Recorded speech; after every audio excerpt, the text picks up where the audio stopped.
రైతు సోదరులకు నమస్కారం. నేను మీ సందీప్, ఆర్వై రైతు నేస్తం. ఎడతెరిపి లేకుండా కురుస్తున్నటువంటి వర్షాలకు మనం నాటుకున్నటువంటి మిరప తోటలో కాండం కుళ్ళు, ఏరుకుళ్ళు, ఆకుమచ్చ లాంటి ఫంగస్ తెగుళ్ళు అనేది రావడం జరుగుతుంది. వాటి నివారణ కోసం మనం వర్షం తగ్గిన వెంటనే తీసుకోవాల్సిన జాగ్రత్తలు, మన దగ్గరలో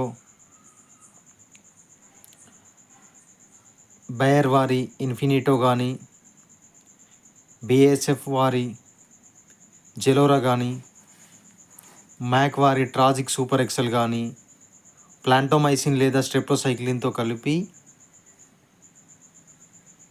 పిచికారి చేసుకోవాలను. ఇలా చేసుకో